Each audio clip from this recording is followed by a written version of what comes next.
Welcome to the Horror and Gore Horror Movie Podcast, your number one podcast for all things horror. I'm your host, Big Goobs, and of course, I'm always joined by my friends and co-hosts. We got Mr. DMB Horror Dakota. How are you, my friend? I'm doing good. How are you doing, Goobs?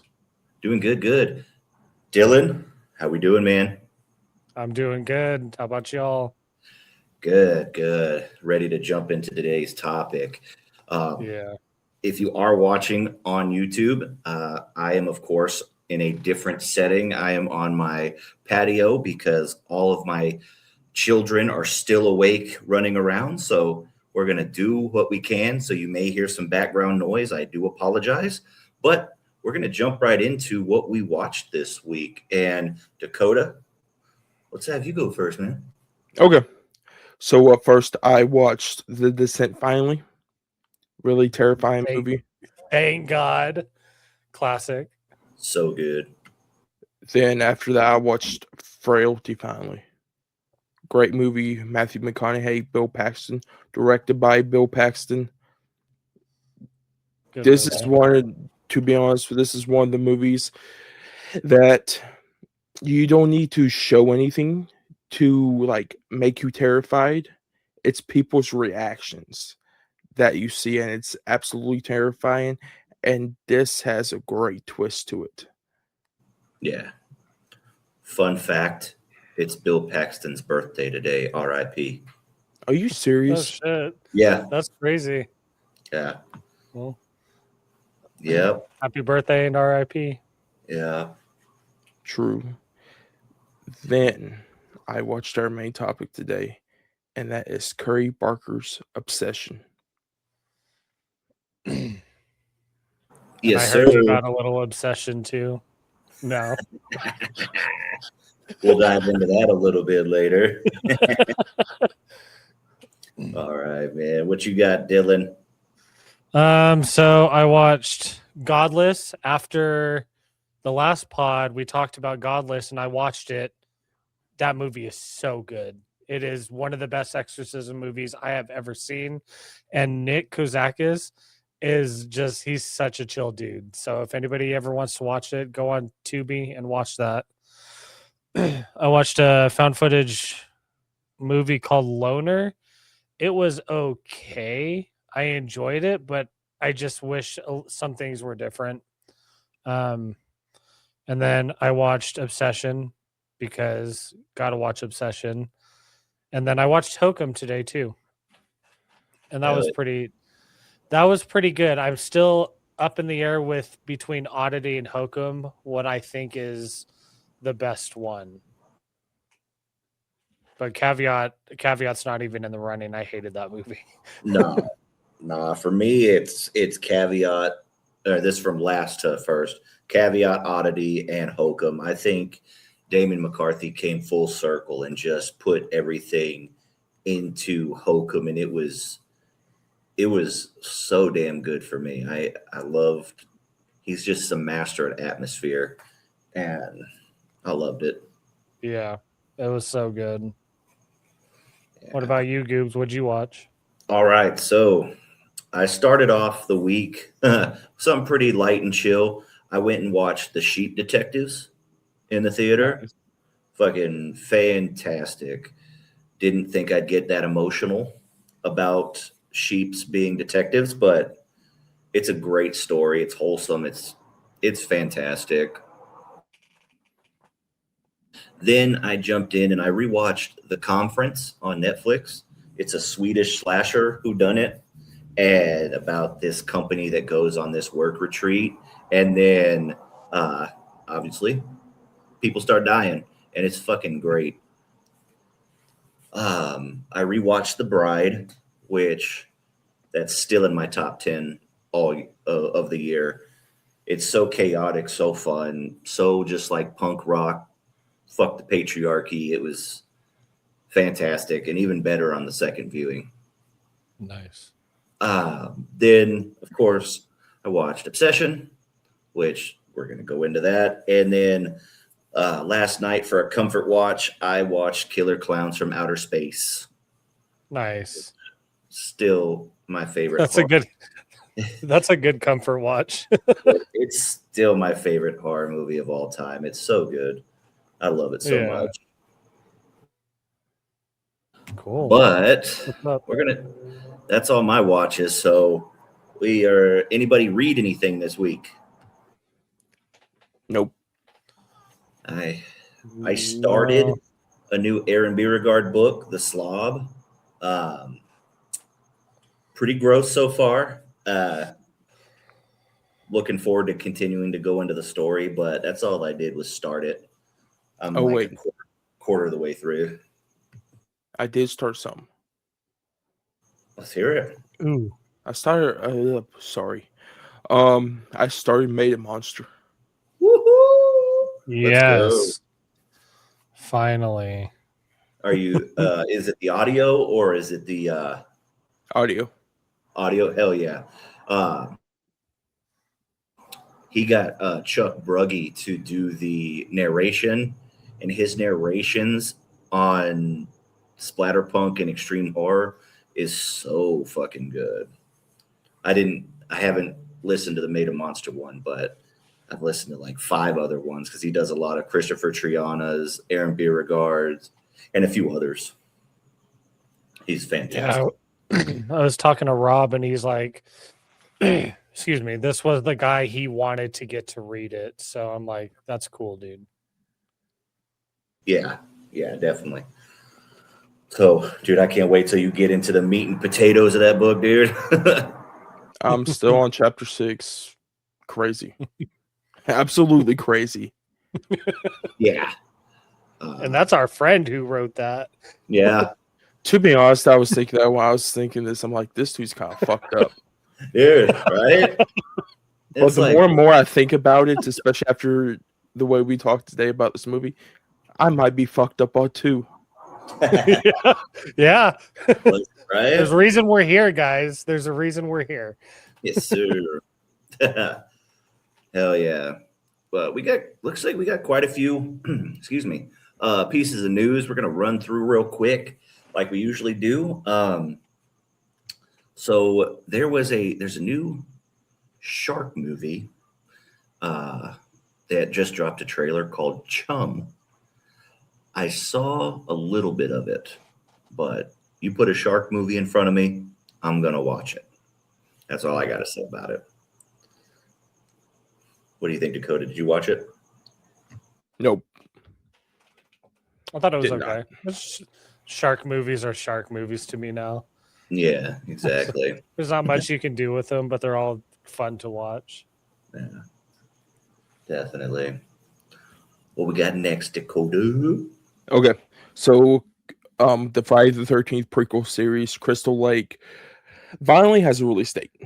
Of course, produced by A24, going to release on Peacock, which they have a lot of horror movie properties now, and we're going to talk about the other one later on.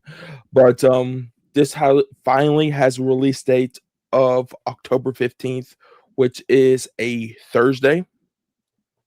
I'm excited for this. Yeah, I'm super excited. Yeah. When I first heard the news, I posted, I was like, I love Jason, and I'm glad we're getting something about the IP. And some dude was like, you're a grown man admitting this. And I was like, yeah, dude, I love Jason.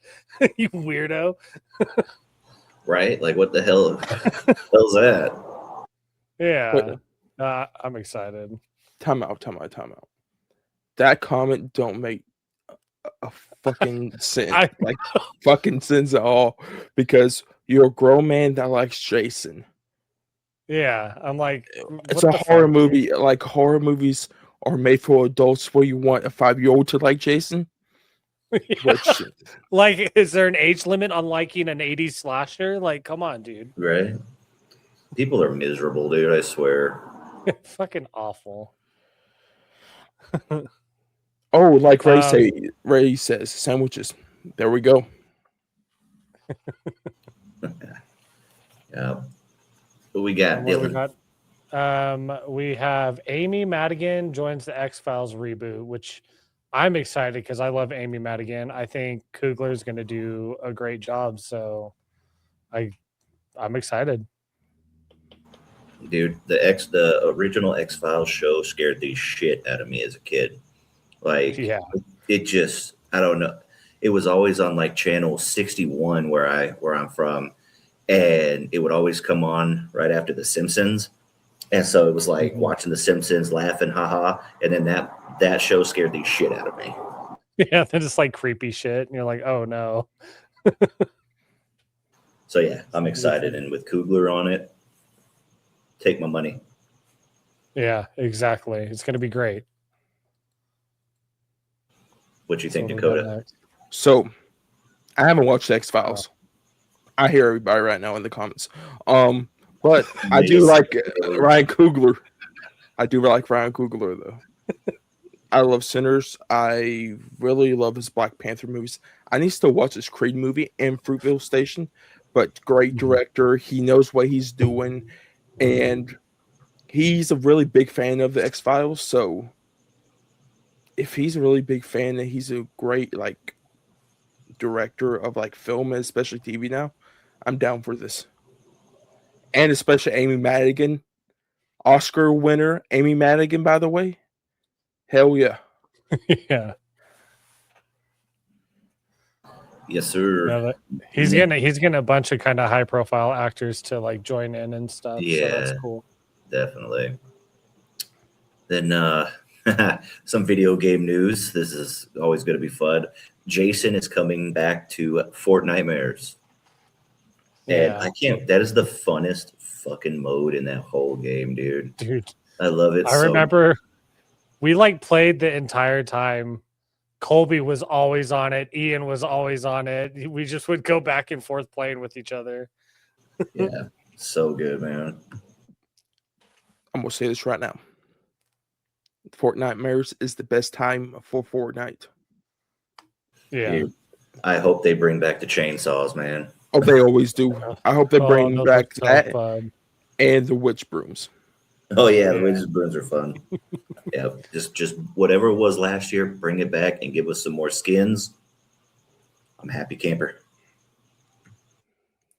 Most definitely. So up next, let's see what we got. So Mortal Kombat 3. We already got news now for it. We talked about Mortal Kombat 2 last week. So they're already writing the script for this. Not even greenlit yet. And they're already confident that this movie will get greenlit. So that's all it's saying, that he is writing the script right now. Same writer as part 2. So it should be very connective to the movies, like except like 1 and 2, like we talked about last week, that feel like totally two different movies that were never connected at one time. So yeah, I'm hyped. I'm excited. That'll be fun. Definitely. It's gonna be greenlit. They have to. They made money on the last one, so $100 million so far. Yeah, off of like what it was like 60 million or 80 million budget 80. or some shit. Yeah, something like that. So we'll get something. What's next? Flesh of the Gods has begun filming. I don't know too much about this movie. I've just been seeing some news on it, so yeah, we just gotta wait and see. Might be 2027. Yeah, all I see is that Wagner Moura and Kristen Stewart. Yeah, dude, I don't care. I know Kristen Stewart got a shit ton of flack for Twilight. Watch her other shit. Watch her little indie stuff, dude. Watch her in American Ultra with Jesse Eisenberg. Adventureland. Is that what it's called? Adventureland? With Jesse Eisenberg. Yeah. Then you have her sci-fi monster movie, Underwater. Underwater was fucking amazing. And she just had her directorial debut as well. Chronicles of... what is it called? I can't remember. It's like Chronicles of Water or something like that. Is her directorial debut. I've heard good things about it. So she was just trashed. Same thing with Robert Pattinson. Let's be honest. Yeah. I don't take no Robert Pattinson slander now. He's a great actor now. He's the He best wasn't Batman. in Twilight. Yeah, exactly. It's called the chronologic. Whoa, what in the world? I can't read right now. But anyway, but yeah, Oh, so I'm excited. Also, The vampire movie. chronology of water. I got Yes. Hey man. you. Look it up, but I got it. Yeah, I know. Same. I was like, damn. So it's also a vampire movie, and it's also being written by Andrew Kevin Walker, who wrote Seven. But the last movie he did, though, I haven't watched it yet. People calling it dog doo doo, though, and that What? is Psycho Killer. I haven't watched it, but I don't know. Yeah, I haven't seen it either. I want to. I need to drop it on Hulu. Yeah, it'll be on there soon. Then we got the Paranormal Activity stage play will be hitting Broadway August 14th. Now, if I'm not mistaken, I think a few of the people we know have seen it, and they said it actually plays so good as a stage play, and it's actually pretty fucking scary. So, but I love that franchise, so sign me up. Yeah, I'm excited. Yeah, I me love too. when they do stupid shit like that, like make a stage play. It's so funny to me, but I know it's going to be so good. Okay, next up, we're gonna breeze by this real quick because we will talk about this later. But Mr. Corey Barker, director of Obsession, wants to make a Nightmare on Elm Street movie. Yeah, But we will he talk about wants that to, later. so we'll see. Yeah. We'll see. What we got Next one is the director of Martyrs, Pasquale. I can't say his last name. Laguerre. I think so, I think yeah. so. He's directing a new vampire movie called Nocturnal, which, if you know Martyrs, you know it's going to be fucking crazy. That movie fucked me up so bad. Like, Yeah, like for weeks. yeah. That's one of like the classic extreme horror movies, so it should be good. All right. Back to me. Excuse me. Looks like Kate Beckinsale will star in Twilight of the Dead. That's the George A. Romero movie, right? Am I fucking tripping? Yeah, Okay. it's the last movie he was right before he passed Yeah. away. Okay, because I read this a few days ago, I think, and I was like, oh shit. So, God, Kate Beckinsale. So it was going to be in development at one time. Of course, went out of development when he passed away. Now it's back in development. Of course, Kate Beckinsale will star, replacing Mila Jovovich. Then it says that I think it's Pass Brothers will direct now, replacing Brad Anderson. So I might get the pitchforks thrown at me, but I am not a Mila Jovovich fan. I liked her in Resident Evil. Yeah, like And now she's old. Not in a mean way, but like I don't think she can act anymore, dude. this old bitch. It's been so long, man. I think she's lost it. I saw her like in an interview recently, and I barely recognizable to me. And like the way she talked and stuff, I was like, I don't think this is gonna go the right Didn't way. Didn't she play in a movie just that came out like last year or something like that? I can't remember. I saw her on a poster. yeah, it's this year, I think. It is The Protector. Yeah, I thought it was something. So She's old. 50 She was in ways that to fucking shitty the one with Batista, right? Oh Fucking yeah. Badlands or something. Into the Badlands, yeah. Badlands. Yeah. Awful movie. Yep. So now Dylan declares 50 years old. Yeah, you're all too old. If Yeah, you're just 50. Just stop I'm existing. getting canceled. I'm so sorry.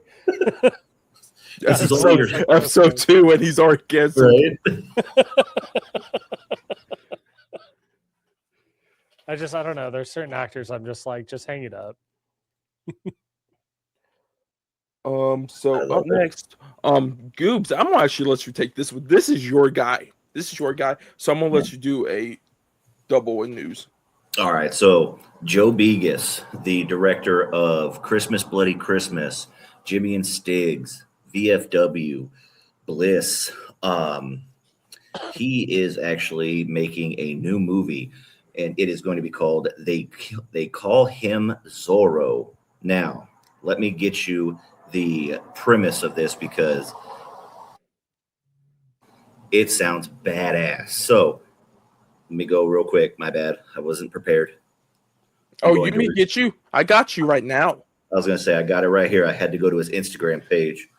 So this is about the official synopsis is when Diego Vega is framed by a group of dirty city officials for a crime he didn't commit, he escapes from prison and starts a relentless, no-holds-barred vengeance on corruption and crime in present-day Los Angeles.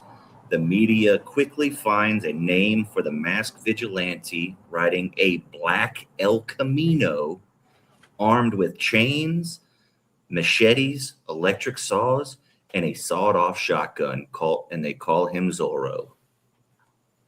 That's crazy. What else do you need? Yeah, exactly. That's fun. Dude, and Joe Begas always shoots on film, and I think this is going to be 35. Okay. What you looking at? I know this is like a spin-off of like Zorro, but this sounds like it's Machete. And so I was correct. He is going to be shooting this on 35 millimeter film. Nice. Oh, And he said that we want to bring back the feel and visual texture of action references such as To Live and Die in LA, RoboCop, or Hard Boiled. Oh, cool. Hard Boiled is an old school John Woo film it's been on my list forever. But that feel of those classic 90s movies, action movies, so fucking good. Nice. Guys, you better buckle the fuck up because this next news is terrible. UA Bowl, terrible director of terrible video game adaptations. Who the fuck is that? House of the Dead. Oh. Yes. There we go. It's just He will be directing. Hear this title. That will tell you what sequel is to. 23 years later, The Castle of the Dead. What sequel you think that is to? Is that 28 years later from Temu? No, that is his sequel to House of the Dead. Unofficial sequel to House of the Dead. It's not even official. Dude, just throw it away. Yeah, throw it away. Oh, he also did that movie Alone in the Dark too. He does terrible video game adaptations. Yeah, it's not good. Anyway, let's keep it moving. This next one I'm excited for though. Yeah. So Blair Witch reboot plot revealed. It's going to be Dylan Clark, which if nobody knows who that is, he made the short Portrait of God. Fantastic short. So I think he's going to do this justice. Hell yeah. But I think the time of Blair Witch might have passed, but we'll just have to see. So the plot is it will deal with a family that goes on a camping trip but goes missing one by one after they hear strange noises in the forest. Very different because the last two Blair Witch movies have been a group of friends that go in the forest. Yeah. Can I? So we're gonna see some kids dying. I was gonna say, I know how to survive it all. Just don't go in the woods. Yeah, just don't go. Just don't go. We're fine. But no. All right. Was that Is it my turn? Yeah, it's your turn. My turn. All right. So it looks like we have a new Whoa! That was a big ass moth, guys. I'm in my garage, so That was that fucking thing was huge. huge. There's a new Reanimator movie in the works. Now, all you have to say is I know. I was like, your shirt. That's all you gotta say. This is Reanimator, dude. It's so good. Do we have any news of any other news on it? I know who stars in it, or is Still reportedly me. starred. Malcolm McDowell, That sounds familiar. Dr. Loomis, Rob Zombie's Halloween. Okay, yeah, I was like, fuck. Oh, I was like, that sounds too familiar. yeah. He's the dude, actually. And Alex from Clockwork Orange. Yeah. Dude, forgive me, but I did not like the Clockwork Orange. I did not like that movie at all. Get the pitchforks. Get them, boys. I don't like old ladies, and he doesn't like Clockwork Orange. Oh, he don't like old people. I don't like old people scare me. You two got canceled over old people. I'm good with old people. Everyone hear this. I am good with old people. Oh shit. Oh man. So up next, Mr. Sam Raimi will be directing the remake of Magic. Haven't seen this movie. I haven't either. I just know it's an epic movie. To be honest, I heard it's like Dead Silence. Okay. That's where James Wan got his aspiration for Dead Silence from. And I love Dead Silence. To be honest, Goobs, I thought you were going to go off the balcony for a second. Oh no, I got plenty of room. We're good. Dude, that'd be crazy. I would post that right away. What? Just him dude, just off the balcony. Just cut Oh, the yeah, episode. dude. Just cut the episode and upload it right now, dude. Yeah, just watch till the end for something special, and it's just him eating shit. Exactly. And that's not good because I'm on the second floor. Oh, shit. Oh, you die. Fuck. And he's dead. The way he just said that, oh, you die. Like, it was so fucking dumb. All Oh right. shit. Well, love Sam Raimi. So Yeah. we'll just have to see. I'll have to look at the OG. Yeah. OG was with Anthony Hopkins, by the way. Yeah, I need to Oh, watch shit, them. then I need to watch it then. it's automatically good. What we got next, Dylan? All right, so we got Iron Lung coming out on YouTube May 31st. So he's gonna be putting it through YouTube for you to buy, Yeah. which makes sense because his Dude, whole everything is YouTube. So I heard he had to go to basically war with YouTube to get it on there because like the way that YouTube works, it works specifically as far as like video on demand and like whatever the fuck have you. So he had to like go to war with them to get it on there and pay quite a bit. But that guy doesn't. He got the money. Yeah, I was gonna say he don't care about the money. He just wants to get that project out there. He's gonna make it back from all his fans. So 100%. He already made like $100 million off that movie in the theater, which was crazy. So that's cool. I'm excited for that. I liked Iron Lung. I thought it was pretty cool. So Yeah, I'll have to check it out when it comes out there. Me too. What we got next, Scoobs? So we got Exit 8 Blu-ray is going to be releasing August 4th, and that just hit on fucking digital, and I haven't watched it yet, but I need to check it out because I like liminal space things, and I like the time loop type shit, and it just sounds like it's going to be up my alley. yeah. I haven't heard anything bad about it either. I haven't seen a single bad thing, so I'm like, it should be pretty good. Yeah, and I've heard a lot of people that have actually played the actual game say it's like right up there with how it's supposed to be, and so hell yeah. Game's also available on the PlayStation Store if anyone wants to play it. Ooh. So up next we got Steelbook news. Overlord 4K Steelbook will be released Let's- on July 28th. Let's Dude, go. Overlord rips. Yeah. Never seen it. Dude, Oh my God. I'm just going to say, I'm not going to spoil anything, but Dylan, when they get down in there and everything happens, holy fucking shit. Yeah, it's fucking nuts, dude. That movie's insane. And if anybody, whoever's watching this, maybe shout out to Vanna because she's always listening to the podcast and stuff.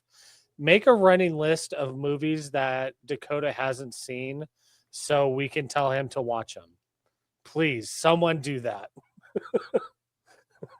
Pull up like a Google Doc sheet. Dakota, don't yell at me, but I think it would be easier if we just name the movies he has seen. It'd be a shorter list. Damn. Love you. Damn. I say it with love, Dakota. Okay, Dylan, what's the next piece of news? It's like Last one. The Mummy 4K will be released on July 14th. Let's go. Haven't seen this one either. The movie I haven't either. Are we talking the Lee Cronin one? Yeah. The Mummy movie that isn't a mummy movie. Exactly. Evil Dead Albuquerque. Yeah. Evil Dead Albuquerque. Shout out Colby for that That's- one. Yeah. Yeah. That's it for the news. Yep, that's it for the news. So we are going to jump right in to our damn cars. To the car, yeah. Damn cars, man. Assholes. We are going to jump into our main topic here, which is Curry Barker's Obsession, which is in theaters now. We're going to start, as always, with our spoiler-free reviews, and then we will, of course, announce when we go into spoilers.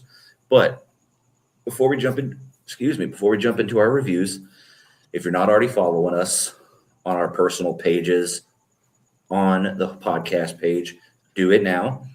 Dakota, myself, and Dylan's stuff will all be down in the description below. And while you're down there, hit that like button, hit the follow button, hit the bell notification, and let us know what you thought of Obsession. And if you are an audio listener on Spotify or Apple, make sure you drop that 5-star rating. But And I'm going to say something. If you leave a 5-star review, I'm going to read it at the end. If it's a good 5-star review, yes, I'll read them. You'll get featured on the pod. hell yeah. Incentive, guys. So do it. And Dakota will take his shirt off. No. Yep. I already said it though, Dakota, so it has to happen now. No. If we get 10 5-star reviews in a row, it's an all shirtless podcast episode. No. Fine, No. fine. Oh no, perfect segue into what we got for a lot of no's. Yeah. Just no. This Hell movie was Go ahead, Dylan. hands down the best horror movie I have seen in years. And I'm even talking Sinners. I don't consider that hard horror. That was also very good, but this is hard horror, fantastic. It is a generational horror movie. It's perfect. Everything about it. That's my spiel. Go out and watch it. It's so awesome, dude. Hell yeah. My spoiler-free thoughts. It's fantastic. It is such a layered story with such a simple premise, but it's so layered in how it's told. It's honestly like something I haven't seen before.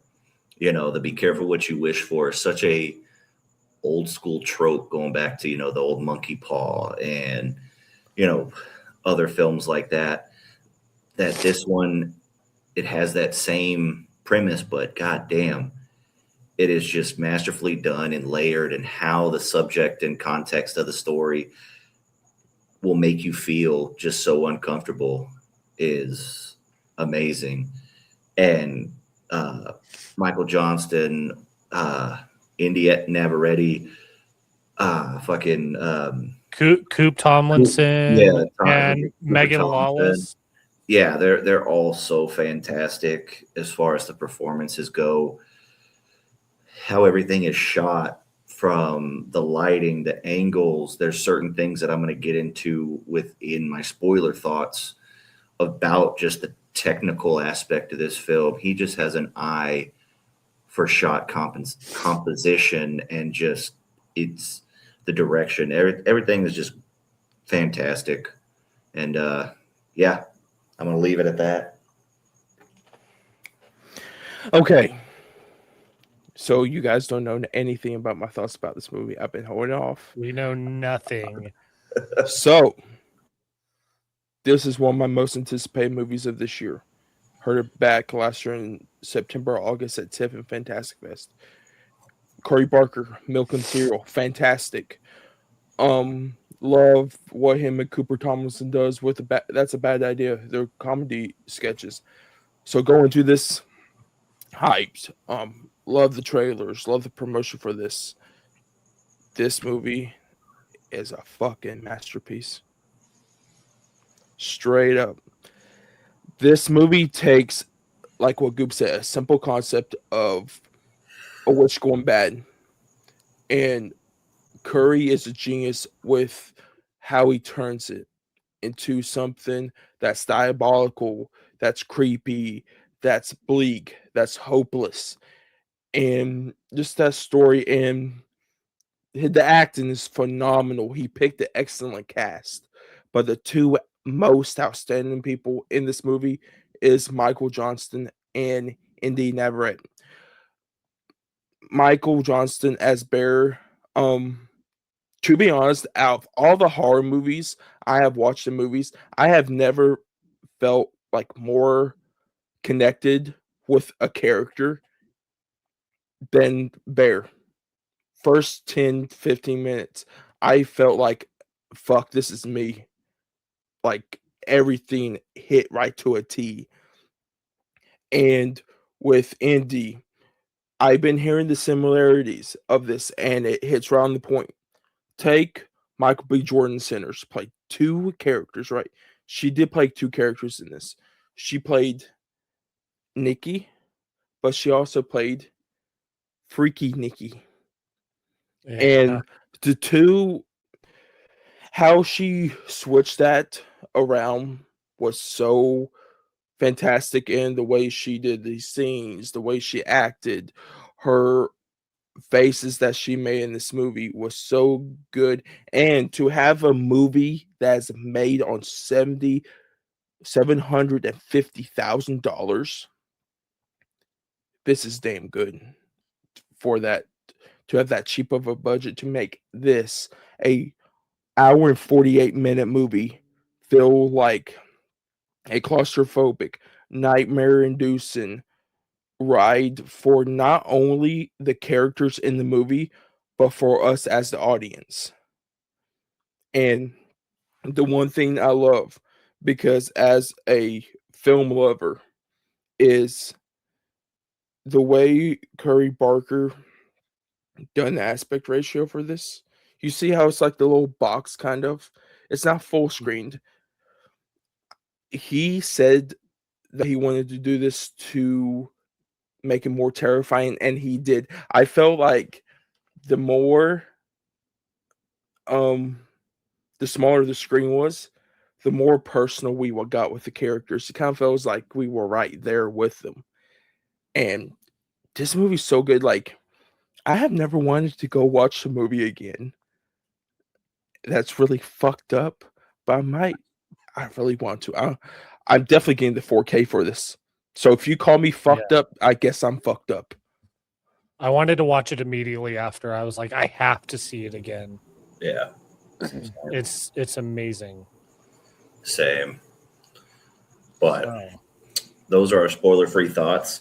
If you haven't seen Obsession, stop the video, go right now, and come back, because we're going to go into a lot of theories, a lot of deep dives, because this movie has so much to talk about.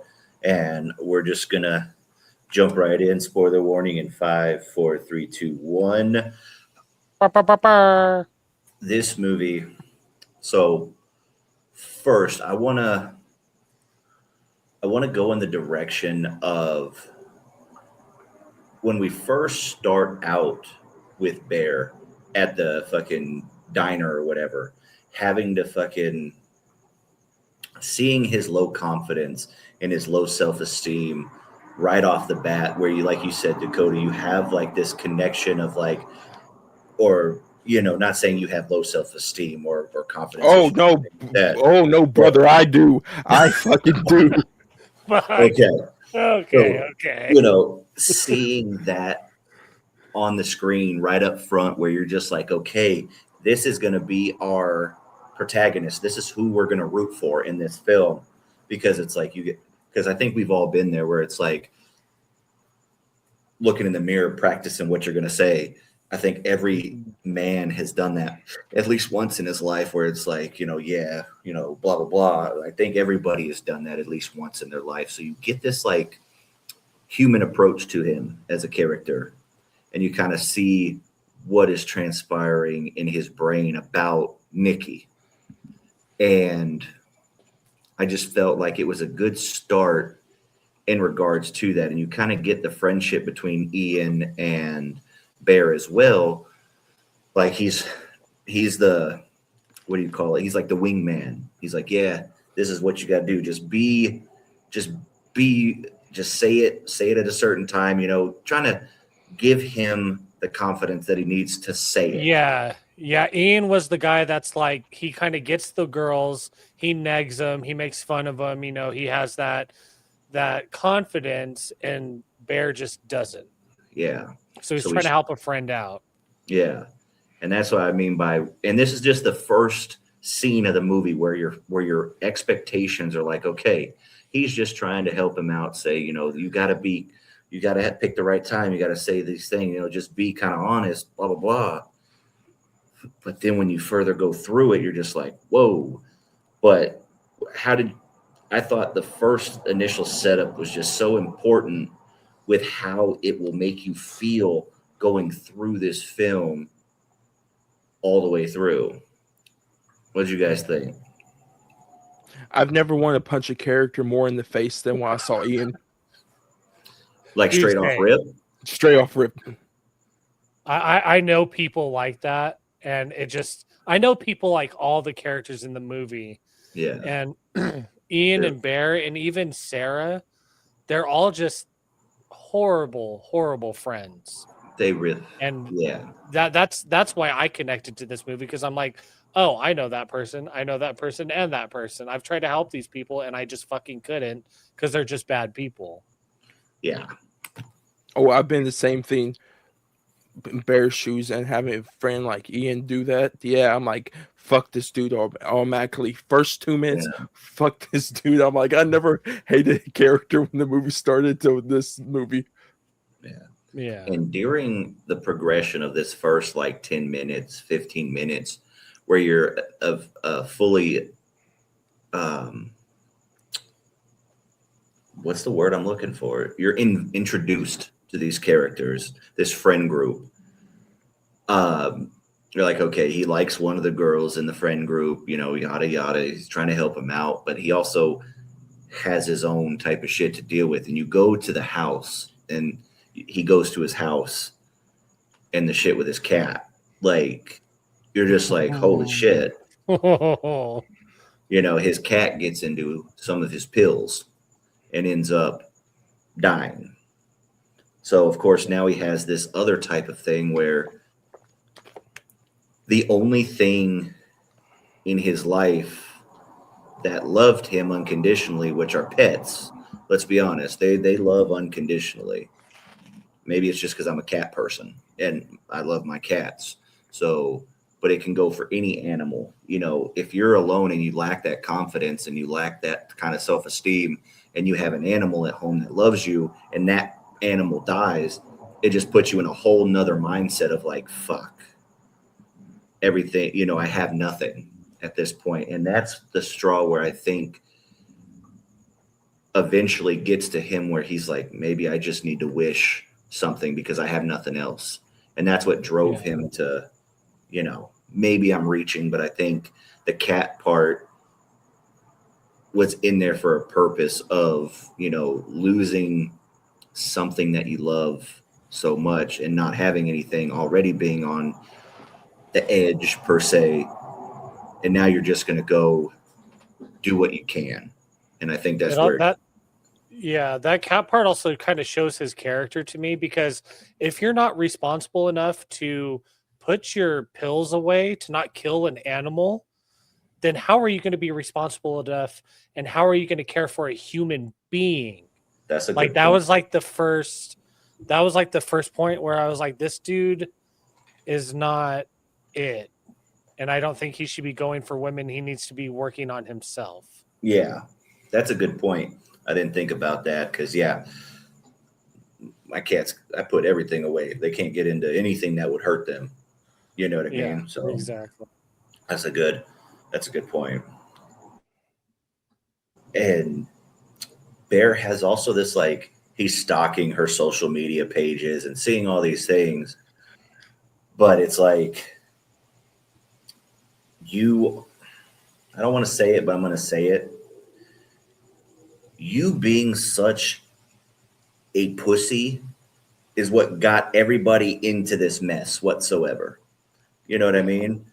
You were so scared of rejection or whatever the case may be that you would do anything selfishly to get what you want rather than dealing with the consequences of fucking getting rejected. Yeah. And same with Ian, with what happens later in the movie, how we find out that Ian and Nikki are hooking up and stuff. All Ian had to say was, hey dude, this is going on. It might change your mind about her. yeah, And none of it would have happened. If people were just honest with themselves, a lot of this wouldn't have happened. yeah. And I think that goes for pretty much everybody in the friend group because Nikki obviously knows, and she knows that he likes him. She knows that he likes him because she straight up asks him, do you like me?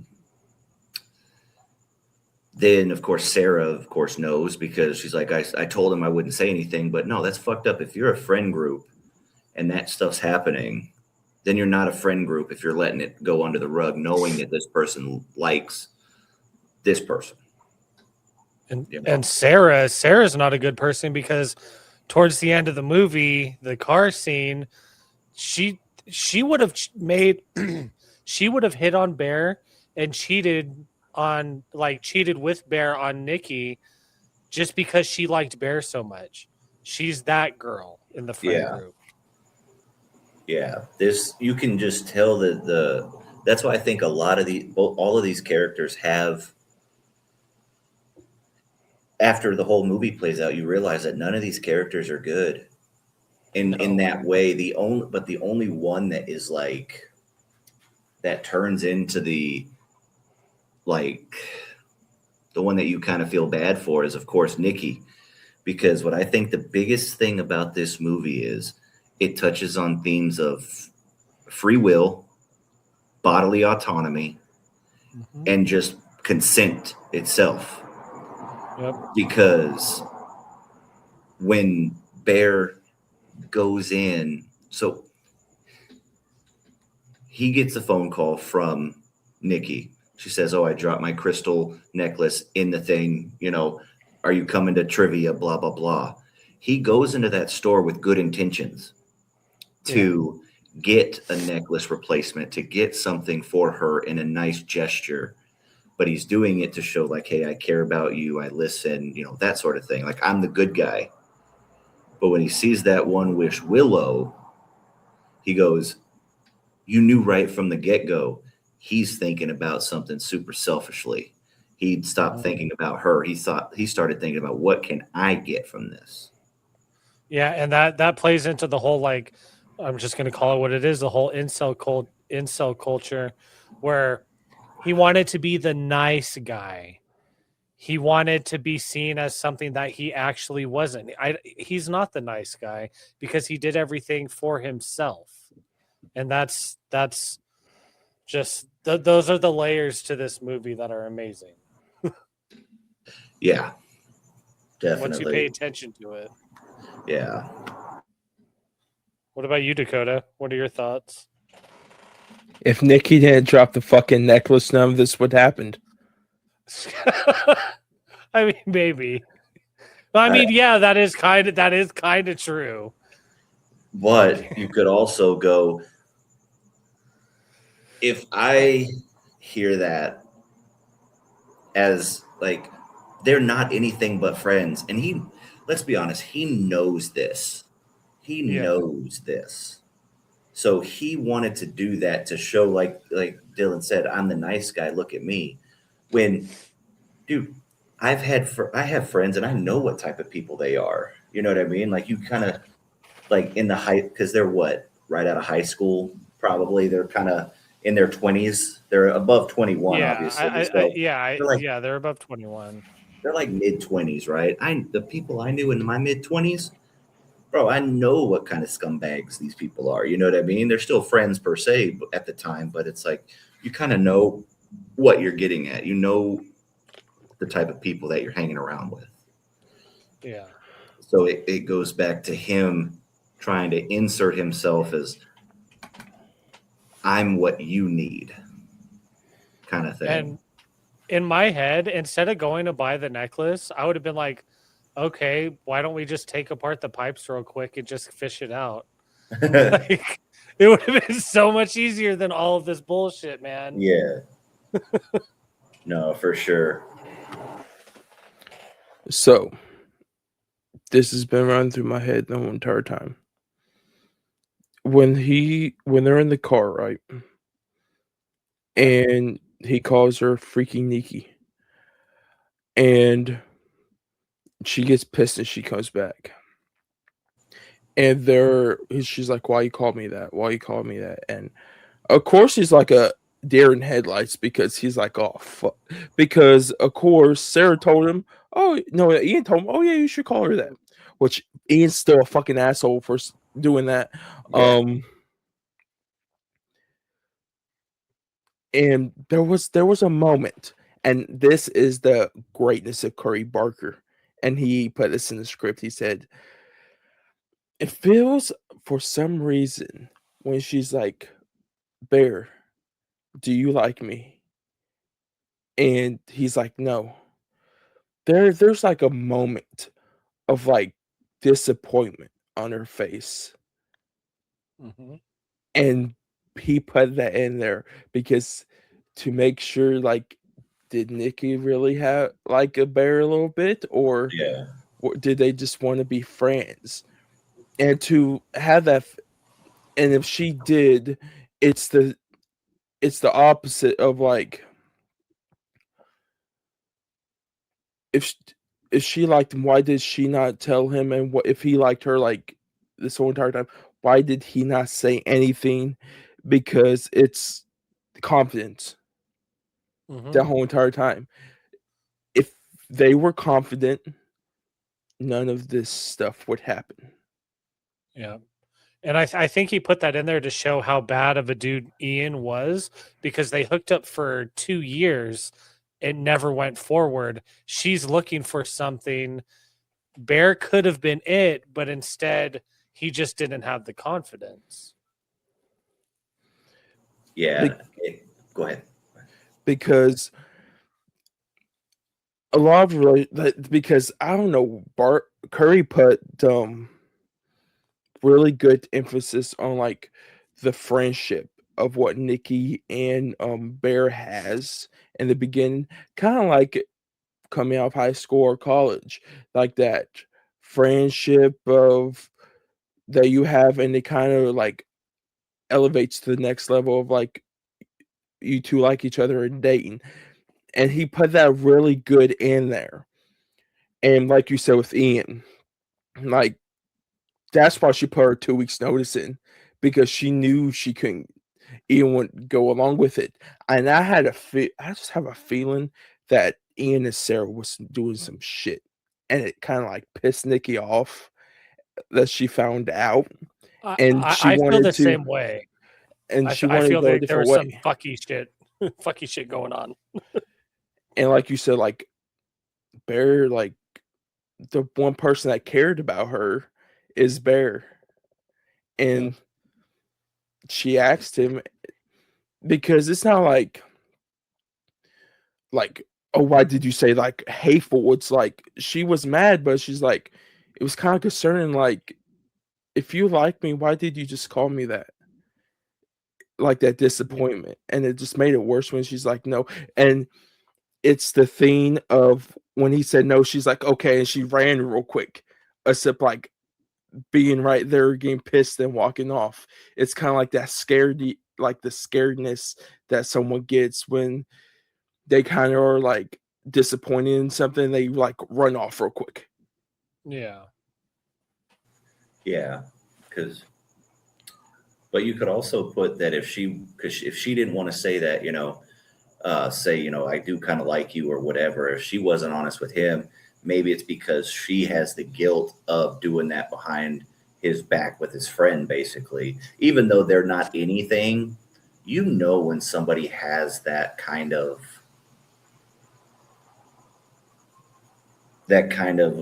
feeling towards you. Like, you can always kind of feel that. Yeah. Dominic Toretto in the background. There we go. Yeah, dude. That was a loud one. I heard it coming from far, dude. My bad. But it's like it just goes back to, and shout out to Patrick Gira, director Patrick. We talked about this film and he brought up a good point, and I wanted to bring it up to you guys.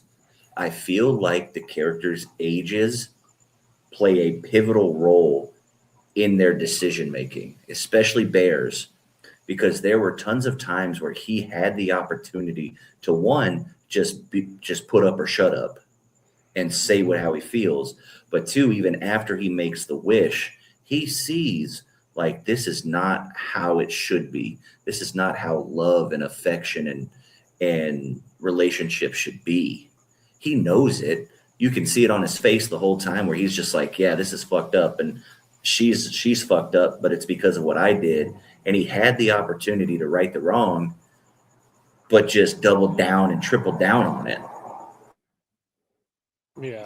Especially the point when we're going to skip a little bit, but it goes along with it. When she's in the bed and she becomes Nikki and is like, just take me out. Like, just fucking take me out. And he goes, this is what pissed me off. And this was when I knew that this motherfucker is a piece of shit. When he goes, well, what's so wrong about being with me? You're actually Nikki now. What's wrong with being with me? It's like, you fucking bitch. You see what she's doing and what she's going through because of you. And you still make it about you. This poor girl is going through everything in a subconscious thing that she can't control, and you double down and you triple down, and it's just like even Ian was telling him, like, this isn't right. There's something wrong with her. And he even straight up says, I don't want you to be taking advantage of her in a deliberate a state like this. And he goes, no, we're good. Everything's good. Brother, you are a piece of shit. The phone call, too. The phone call where he's like, can I alter the wish? Which means he still wanted to take her autonomy away. He just didn't want her to be as crazy. And it's like, dude, you're a piece of shit. Yeah. And look, I know there's a lot of jokes to be made about the obsessed girlfriend and, women are crazy and this and that. There's tons of opportunities for that. But I think the deeper meaning, I touched on it before, and then you just touched on it with the bodily autonomy. He basically took all her free will and her autonomy away, because now she's, for lack of a better word, in the sunken place, just watching this all kind of happen, and she can't take control of it. Can I throw something out there real quick? Yeah, go for it, dude. Me and Mom talked about this. There's two things. Did your mom go with you? Yes, Mom went with me. She hates this movie. Shit. Oh, shit. She hates this movie. That's why I told you when we were on live. I No. was like, she's not gonna like this one. It's not a She mama. gave it 3 stars, but she's like, it's too weird. That's what she said. It's a weird movie. So me and her talked about this. And this is another perspective I thought of. What about if everyone thinks it's actually Nikki talking to him? What about if she was playing around the whole entire time and it still messed up Nikki trying to get into Bear's head? But what about if she's not even talking the whole entire time and it's Bear's head messing with it, like his own mind and mental health messing with his own self? Oh, you're Yeah. talking about like he's putting this situation in, and this is what he's creating, kind of Yeah, thing. she's not really talking at all, and it's his own head that he's hearing her voice from inside his mind. I mean, Yeah, I see what you're saying. yeah, that point very much could have been the intent on that. Because I want to talk about something that happens at the end. We'll go into that, earlier or later. But one of the most disturbing scenes within this film is when I think it's right after the dinner scene, I think. But there's a moment when they go through, when they're going through something, and then they're in bed, and he's of course having a great time, just fucking going, plowing away, and she's moaning, but she's just like this, like lifeless, Just dead. Yeah, dead just face. dead face, just like everything. And it's like, this is Horrible. when it gets into that like shit, damn near rape culture. Like Yeah, and it is. like it goes to these places, and I know it's a very sensitive thing, of course, with a lot of shit that goes on nowadays and the stories that you hear. But I mean, this almost feels like she was just in a date rape drug prolonged thing. You know what I mean? She has no control over what she's doing, but she knows kind of what's happening because there's parts where it kind of kicks in and out. What I wanted to ask you guys, and I thought this was really cool, and I don't know if you picked up on it, but you know how she kind of, when she goes crazy and kind of comes back and everything, and I feel like it's her subconscious trying to fucking fight back a little bit. But if you notice, when she starts going into that like obsessed character, there's just this little twinkle in the eyeball. And there's a little twinkle. You noticed that too? I noticed that Yes. her eyes would get a little more glossy. Yes, they're a little more gloss, like around it is more dark, but there's this little shine like right in there. And I'm just like, okay, that's when a different personality like comes out. And it's like it's where I saw it the most and what kind of put my eyes to it, no pun intended, but when she's on the porch, when she's like, I'm sorry I got a little, weird the other night, blah blah blah. There was that little thing in her eye where that little sparkle. And it's like, I don't know if that was just part of, maybe it's just a camera trick that, he used, but I don't know if it was intentional. But every time, and there's a point at the end of the movie when that twinkle hits Bear's eye. Yeah.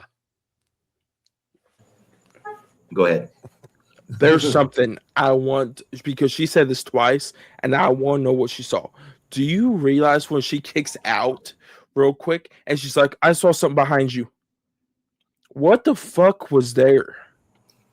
Maybe that, I don't want to say it's like a curse, but it's a curse, like of some sort, because yeah, when she does that, or like those movements and stuff, when she's doing that, that's not a normal movement. That's not a human movement. So there's got to be some sort of entity behind the One Wish Willow that is supernatural. I think I read an interview with Curry Barker. He was saying that you can wish on the One Wish Willow and the wish be fine, but the wish that Bear did was a curse. And I think that kind of ties in, and it makes it there's an entity inside her, like a non-human thing going on. Yeah. So And- it's Ooh, this just popped into my head. Do you think the One Wish Willow, how it's just kind of there, it's kind of like a gag gift, right? But what if and I just thought about this, it's probably crazy, but what if the One Wish Willow company that, because he goes on Reddit threads and is like, is this real? Does this actually happen? And people are like, no, yes, no, yes. Do you think that the One Wish Willow as a whole is a test on human morality? With what you wish for, like, here's this, anything in this world you could wish for. What is your own morality going to do? Are you going to do good or are you going to do bad? Obviously, and of course, it's all about verbiage. You know what I mean? Yeah.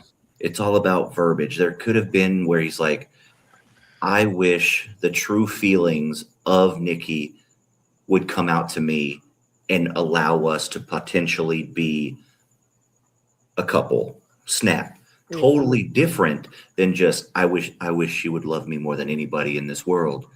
And then of course it goes absolutely bananas afterward. I don't know if that's 100% true, because this is what pisses me off. The girl at the beginning for the ShopRite was not very descriptive of what the One Wish Willow was. She was saying like, oh, it's a gag, it's this. Not very descriptive. But once he goes back and tries to get more, and the guy's there, and he's more descriptive with it, of like, it's this, and it's this. And they move him to the front counter where it's in everyone's face. So it's like I feel like, is it something that the shop is doing, and it's just like they're kind of evil and like spreading around this? Or is it kind of like, for example, another movie, a Halloween 3 situation?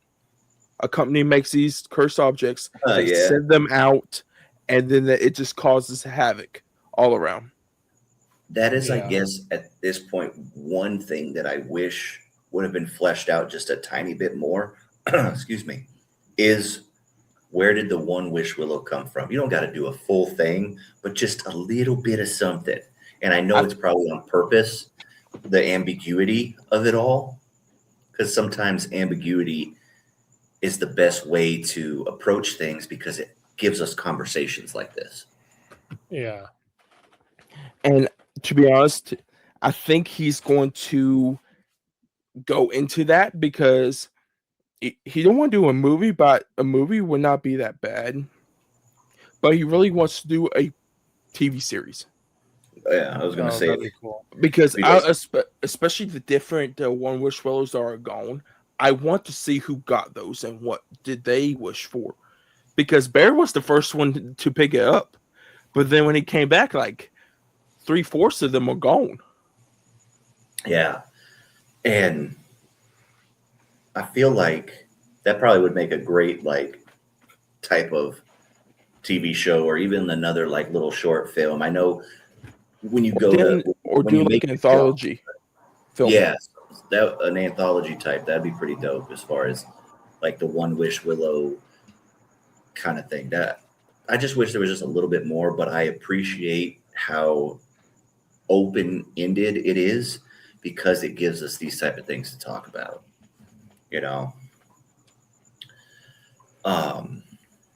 I wanted to ask you guys because it's just on my head right now, and I'm going to jump to the end if that's all right. You guys care? Okay. Yeah. So when he makes the phone call and tries to say, can I alter it, blah, blah, blah, there's that little bit of, well, the only way that the wish is going to go away is if you go away. Yeah. Just like, oh, shit. Okay. So when you get to that, and then, of course, he goes into the shop and he's like, and this is in what you were saying, Dakota, he kind of gives a little bit of information. He's like, you could have somebody else wish something that contradicts your wish or, gives it a little thing. So he runs over to Ian's house, which he knows that they are already fucking by this point or have hooked up before. So why you would go there, I don't really know. Because one, he already thinks you're crazy with what she's been doing and how you've been acting and stuff. So he already doesn't believe you. And then he's like trying to explain it. And of course, he's like, I wish for $1 billion because he doesn't think it's real, and then fucking snaps it. And of course, money starts raining. And he goes and he's like, fuck, I'm going to have to ask Nikki to do it. So he goes there. I wanted to ask you a question because she's then, first off, real quick, I did not expect that last part to go as absolutely insane as it did. When Sarah strapped up to the chair, fucking Yeah, dude, that was insane. I was like, holy shit. And then when Ian just walks in, just fucking headshot, gone. Yeah, like insane. But the thing that I was talking about, so he gets the gun, he goes in the room, and he starts to think like, I need to get out of this. Yeah. Kind of a selfish way again, but because he's like, I can't do this anymore. I need to get out of this. So maybe I can, of course, stop the wish. So he goes to try to shoot himself. He can't muster it. Then it goes back to the beginning of the movie where he opens up the medicine cabinet. And did you notice at the end, or at the beginning, at the bottom of the pill bottle, he said, do not eat. He put do not eat on there. So do you think he was suicidal before or thought about suicide before? I do because he was such an incel. Yeah. Like he didn't I fully believe that. So what I want to talk about, and this is where the tingle, the tingle comes back, or not tingle, but sparkle. He's tingling, guys. He's tingling. He's tingling. He goes and he starts taking these pills, right? And he's sitting there and he's kind of coming to terms a little bit, but then then all of a sudden, him again being such a pussy, he fucking tries to throw it up and everything like that. But then he sits up and he's looking, and in that shot, you see the sparkle in his eye, and he stands up. He goes out. He looks at Nikki. They look at each other. They both have that sparkle in their eye. They walk up to each other. They start kissing. He falls to his knees, and as he falls to his knees, that it starts panning back, and there's a broken one wish willow on the table. Mm-hmm. And he starts, of course, ODing, and she drags him to the couch, and she's like, what did you do? What did you do? Oh my God, what happened? What happened? And then it slowly starts to pan back away, and he drops to the floor, shows that he's dead, and it shows her kind of snap. And that fucking sparkle is gone. It's clear eye. It's everything. And then she realizes, what the fuck? She's the only one left to deal with this. Again, she didn't consent to any of this, anything like that. And then it cuts to the thing. Do you think that her subconscious or that entity wished the same thing for him to love her the way that, because when he came out, he was like, oh, and they just started kissing. And I think so. What, he smiled, he stopped trying to throw up. He just started smiling. Then he comes out and goes to talk to her and then just dies. I think she wished for him to be as obsessed with her as she is with him. Yeah. And because when it panned out, it fucking awesome. It was broken and everything like that. And I was just like, but then when her own subconscious snapped back into reality and she saw what was going on, and it just shut off from there. It was so bleak and so fucked up.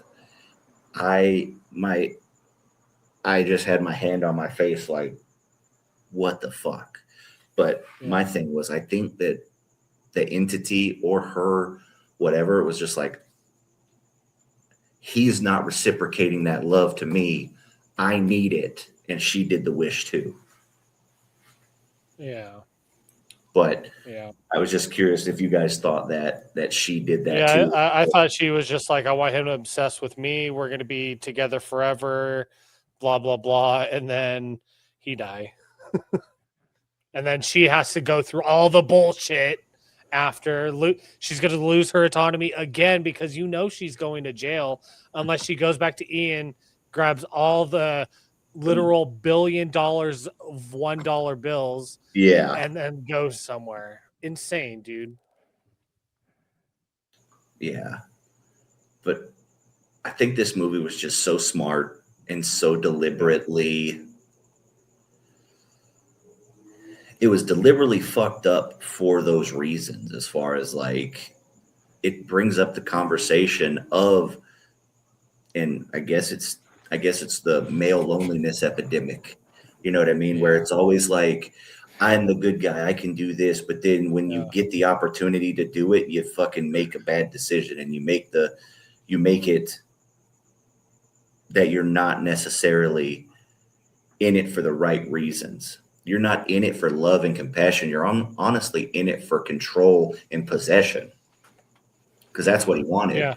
He wanted her, and he didn't care how he got her. And what I loved about this movie so much is that with elevated horror, you have all these metaphors and stuff like that that you can really think deep, and it's psychological and all that. I like that he specifically kind of laid a lot of it out. Don't burn your beard off, dude.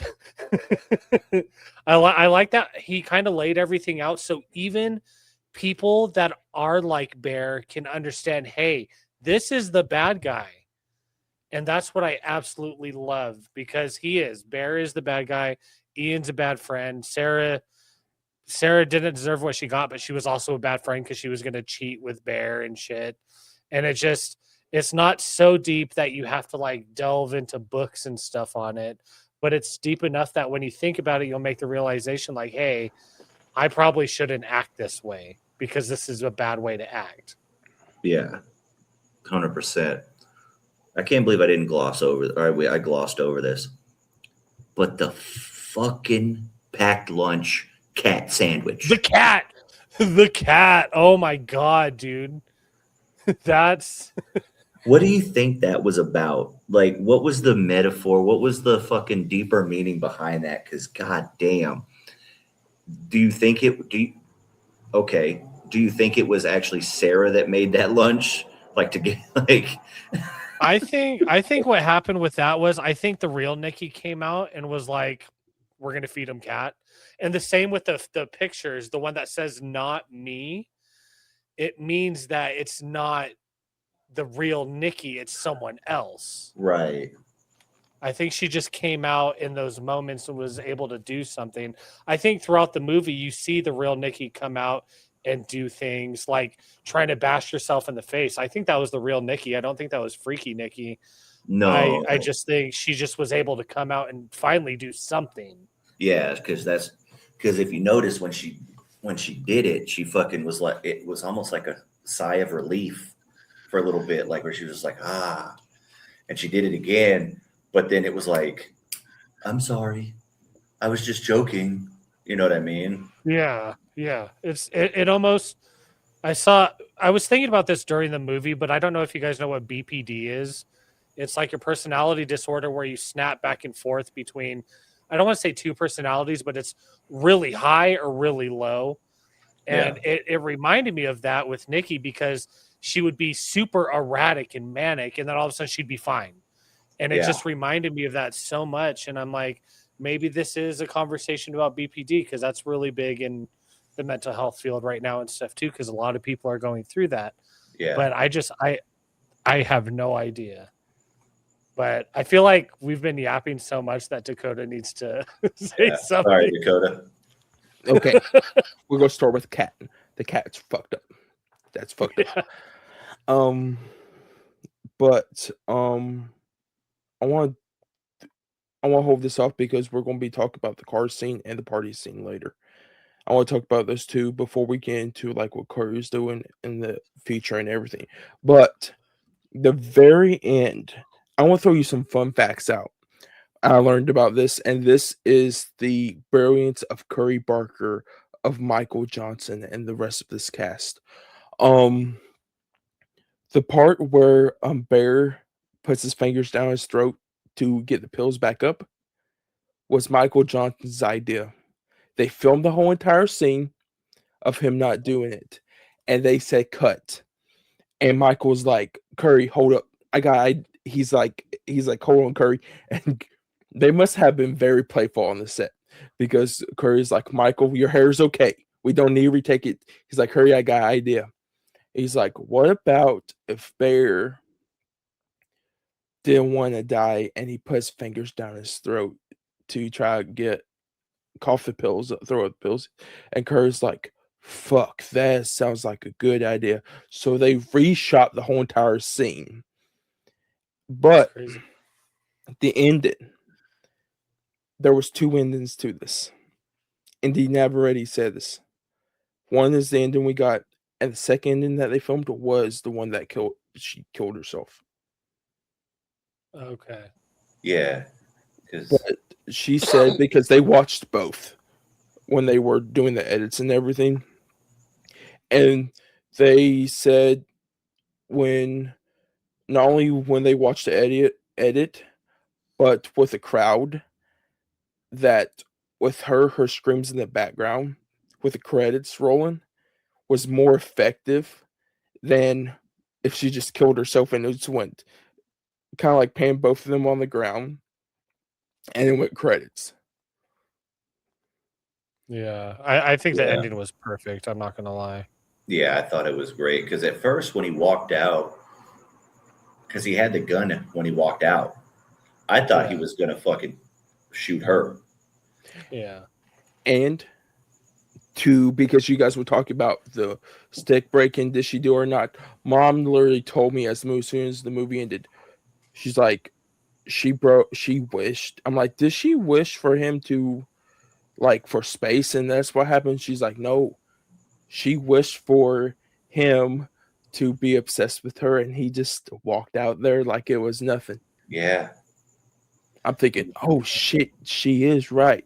But it might be, to be honest, I wonder if it's the entity.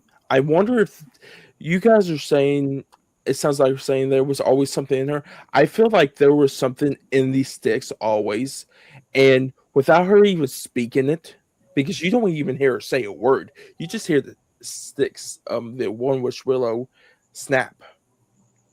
And it's like, Yeah. what about the entity? Like, just in her head said it because it's connected to the one witch willow and just snapped. yeah. And that was it. And I want to know, I think you guys can pick up on this because I didn't either. When Bear opens the one witch willow and it's that little tune, The chime. do you realize when he opens it again and he tries to break it again that the chime is like a darker tone? Yeah, Yeah. Yeah. It changes throughout the movie for him. yeah, because and he tries to do because it's like the first one, it's like woo, yay, you get a wish, and then the next one, it's like you done fucked up, Ron. Like, Hey, Ron. Because I didn't hear it, but Curry said like if I need to hear again when I rewatch it. But while Bear is like trying to like get the pills out of his mouth, you can hear the chime. chime in the Yeah, you can hear the background of chime. when Ooh. Nikki opens up the box. Because remember Yeah, how and I Bear also- put it back in the box and took it into the house? Yeah, she Yeah. opened that shit out there. I'll have to. Yeah, and when we're done and we want to talk about like more theories, I have a good one about the One Wish Willow and what it all kind of is. But Yeah. let's get to this party because this party was fucked. Yeah, the party was crazy, dude. Or even Yeah. Her before. reciting. Oh no! Wait, hold up the party. I'm gonna talk about. Oh my goodness, this We're gonna movie do has so much stuff in it. When he goes to his first day of work after he makes the wish, and he's like, "Nikki, enjoy your day off," and he's just looking at him. I'm like, what the fuck is he looking at? You turn, you see duct tape all over the door. Fucking duct Yeah, tape the on duct you. tape, and she's just standing there the entire time. Crazy. Just Yeah, And being she's like, herself.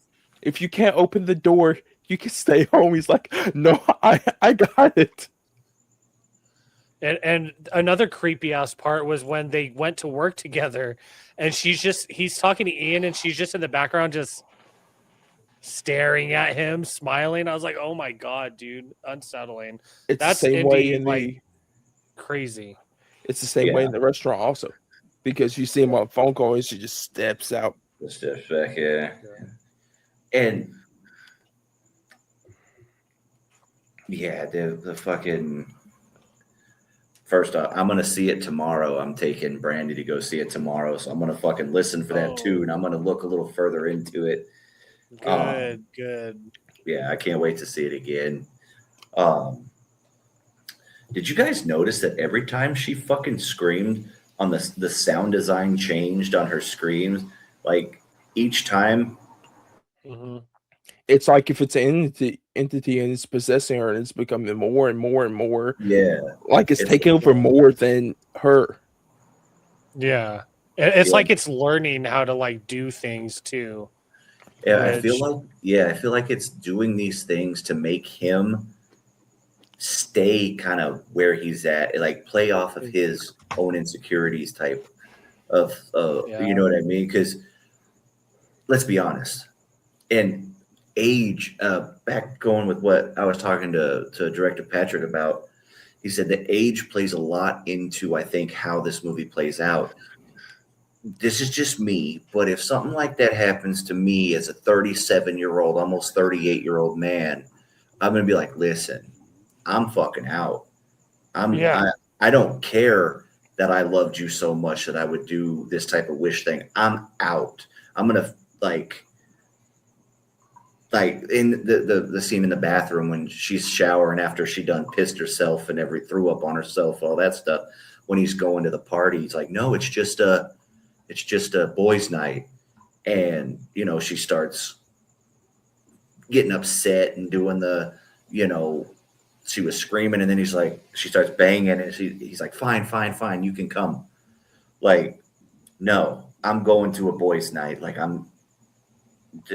I think the age of, and I think it plays into consideration of him wishing at the very beginning of that. You know what I mean? I feel like a lot of, and this is going to sound bad because I mean, there's incels of all ages, but I feel like the older some people get, there's different priorities, and I don't know if that would be type of a you can get anything you want. I don't think that would be on a lot of older people's list. You know what I mean? Yeah. And Do you mean to tell you Can we something real quick? Oh, go for it. Because you're talking about age. A lot of this cast is my age, right around my age. So Okay. to like a lot of the stuff like you're saying, like the wish and how they're acting and everything, as a 26, about to be a 27-year-old, yeah, a lot of the shit in our mid to late 20s is the same thing as in this movie. I see it every day in 20-year-olds that I yeah, know, like that, kind of like the incel of like, kind of like you can do anything you want to, like you can get any girl you want to, and that stuff, like the macho man, yeah, which it's running into like the late teens, and it kind of scares me, yeah. that it's getting that bad, but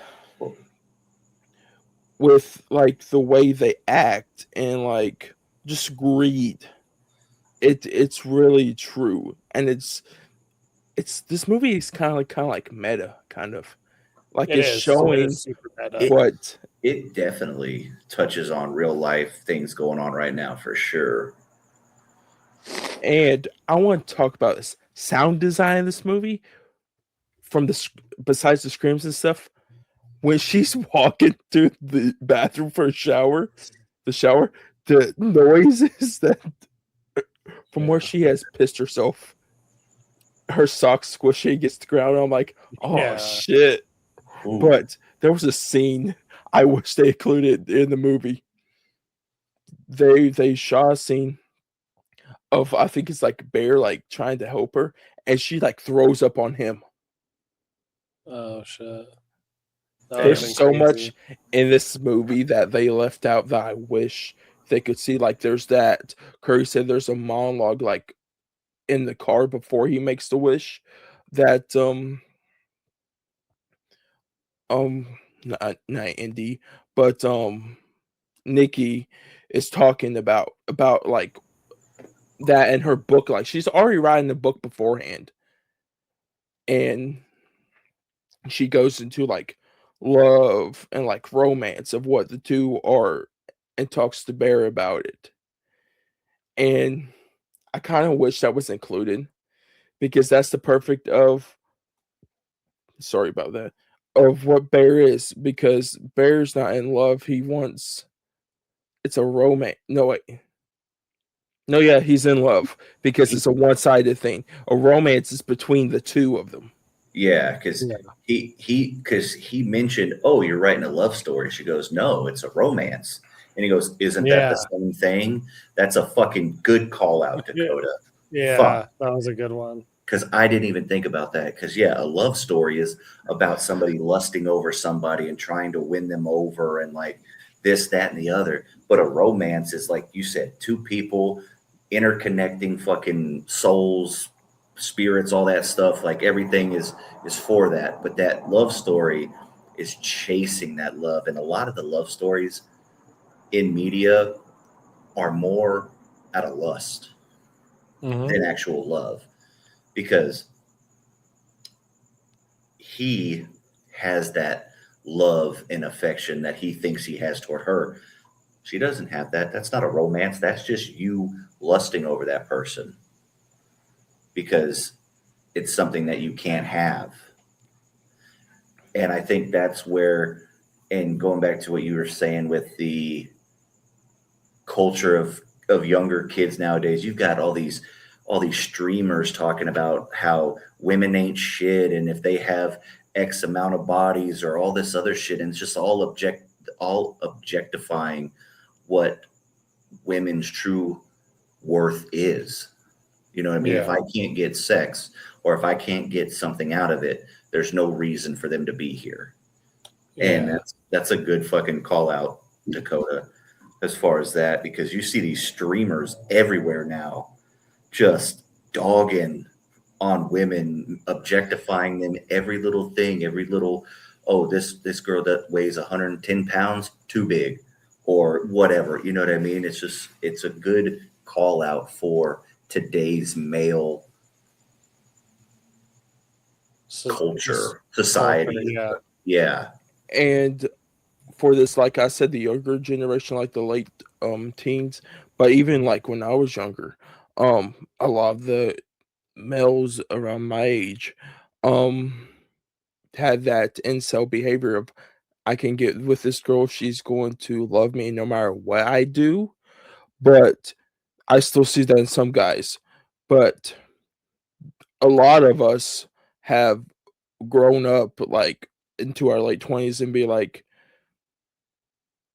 for me, like I'm single, like I'm just like waiting for like the perfect opportunity. Like like if it just comes to me. That's all I'm waiting for now. It's like I'm not rushing to get a girlfriend or anything. I'm just waiting for the right opportunity. If a girl comes to me and be like, I like you, okay, there is. I'm not chasing for love. I'm just like, I'm living life at this point. I'm nearly in my 30s. I'm just living life at this point. Yeah. And that's what Bear is not. He's not enjoying life. He's just after one person.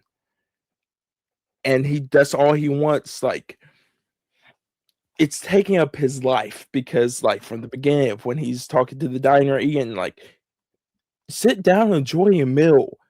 Like, your friends might be shitty, but talk to them about something else than over Nikki. They're tired of talking about Nikki. Like, you guys are in your late 20s. They're probably want to talk about some other shit. Like, Sarah mentions about her university to Bear several times during this movie. But all he wants to talk about to her is about Nikki. Yeah, exactly. He's just that annoying fucking friend. And a lot of what you're saying goes into all the rape culture. That's what it is. Like thinking that women are property and they can do whatever, and men can do whatever they want with women. That's rape culture. That's full on, full stop. Yeah, dude. There's so many people that still think like I see it all the time in even people my age or, in younger, where it's like, oh, if I get a wife, I can do whatever I want with her. No, the fuck you can't. Fuck you cannot. Because that's a person. Yeah, there's still consent and autonomy in a married couple. Like my wife can't do whatever she wants to me, and I can't do whatever I want with her. That's not how it works. We're not property. And it goes back to him wanting just that property. I want Nikki because that's what I want. Doesn't care. It doesn't matter what she wants. And then when they get together and they're like dating now and stuff, he's like, yeah, she's fine. She's fine. Motherfucker, are you serious? She just shit herself all over the fucking floor. And then during that montage you see, he starts getting bored of it.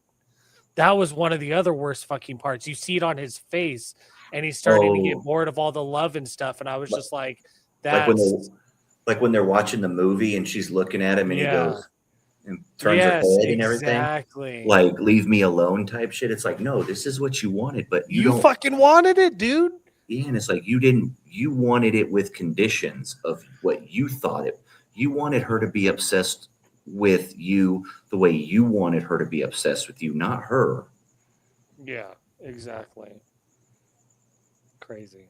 No, let's get to that party scene. Party. Because fuck. Dude, the cringy, you could touch the cringe. You could like cut it with a knife. It was so. It's the laugh. The laugh gets me. You hear the trailer from the trailer to the movie theater. I'm like, oh my god.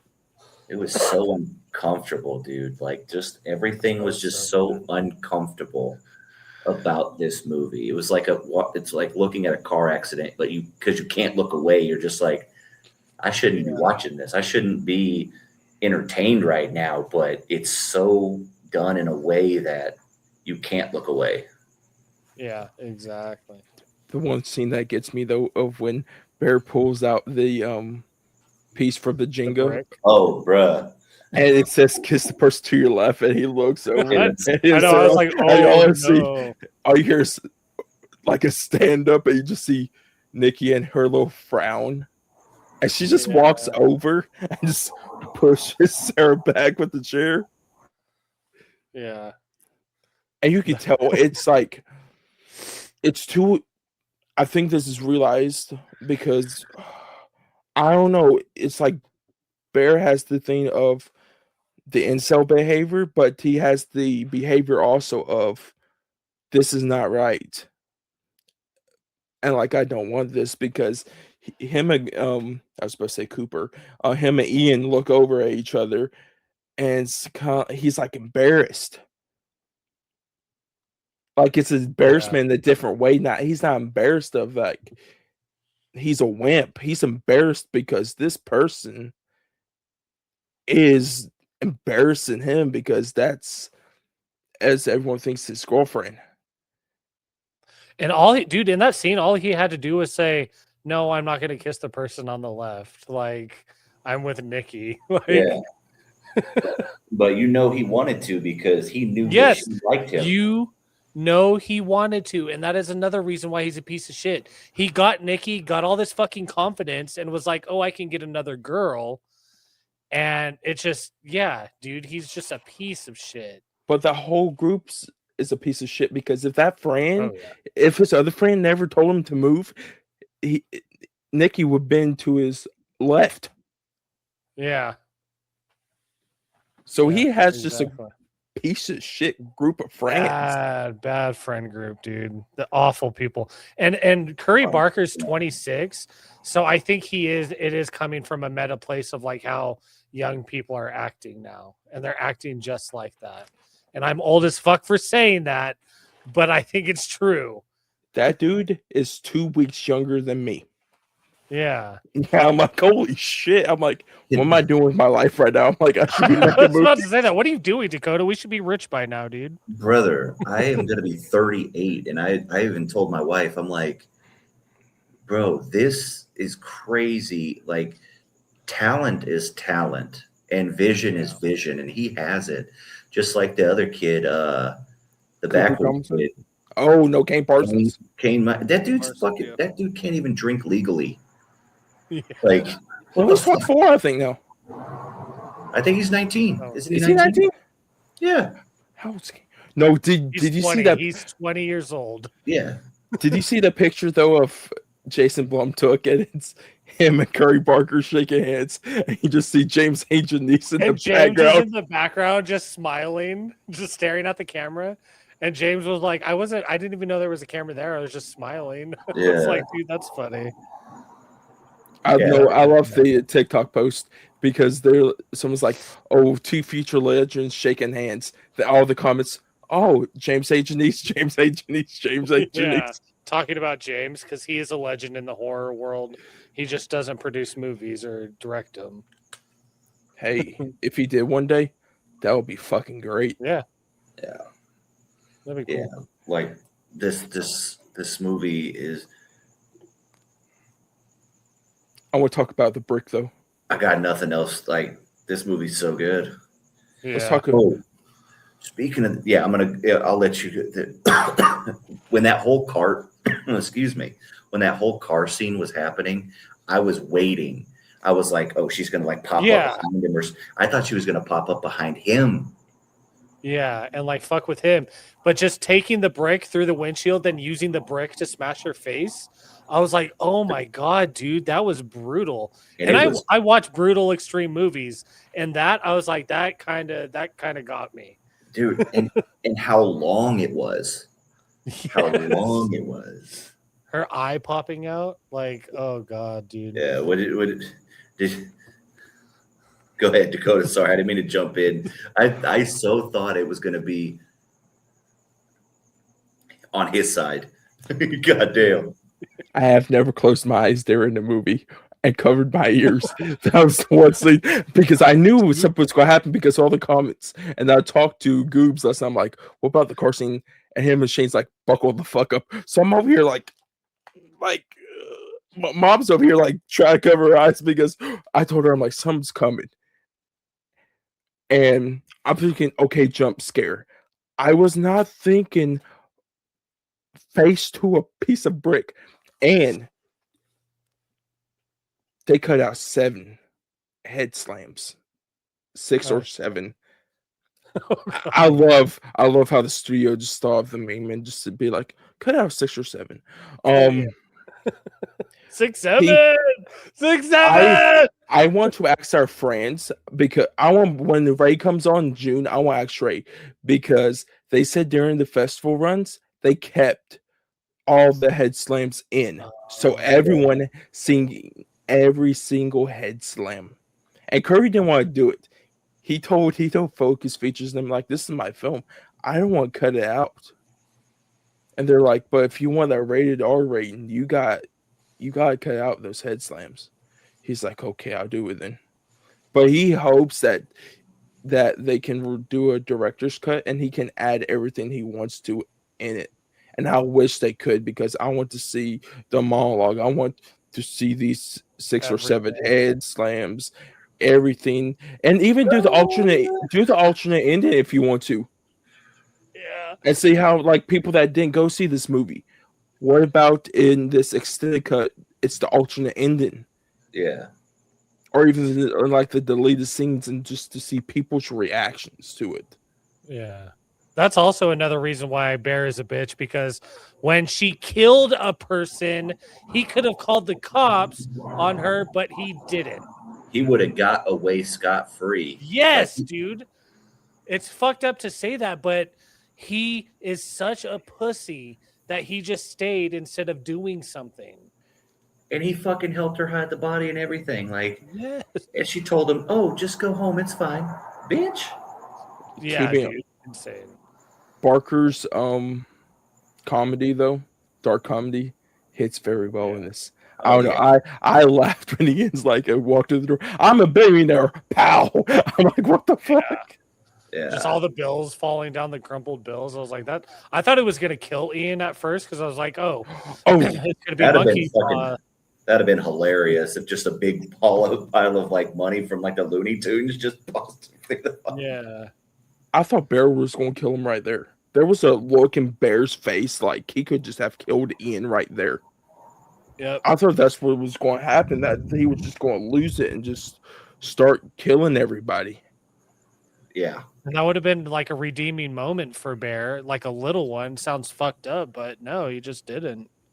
Yeah. Yeah, that's I think all in all, in hindsight, they needed better friends. Yeah, in hindsight. All of them. And he moved there. That's the problem. When he moved there, he made these friends. Yeah, Yeah. it was insane. The fact that for him to make this movie off of 750,000. Okay, there's one more part I want to add before you go. No, go ahead. It's the part of when he's in the car, in Sarah's car afterwards, and he's on top of that hill, and he looks at the acceptance letter, and he opens it, and it reads that she's accepted. I think that's the thing. He realized that he had to go and get and try to alternate the wish, because that frustration of him shaking the steering wheel and just screaming, it's kind of like that incel behavior, kind of like, Yeah. And kind of like fucking left, because like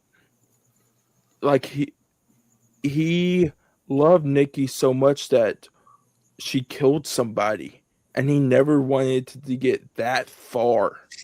He just wanted her. He just didn't want her to hurt anybody. That's why I think he was going to keep her in the house. But of course, Ian, being a douche, didn't invite him. Sarah said it, and then he had to bring Nikki, because of course Sarah texted Nikki that she was going to come over. If Nikki never left the house, none of the whole entire ending would have happened. And going back to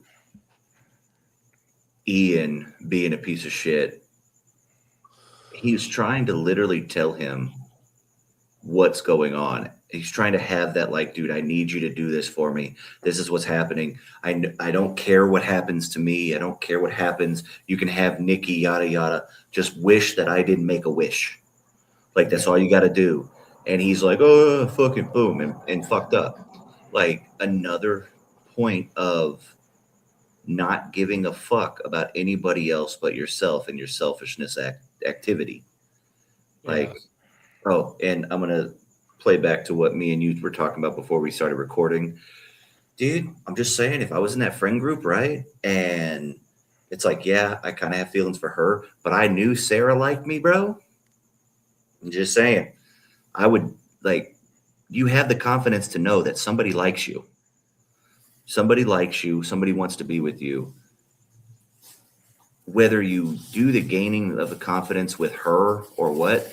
Plus, Sarah was pretty nice as well. Little goth baddie action going on, dude. Like, come on, man. And it just goes back to Bear's lack of confidence, lack of just being just an incel, dude. Yeah, dude, it was craziness, man.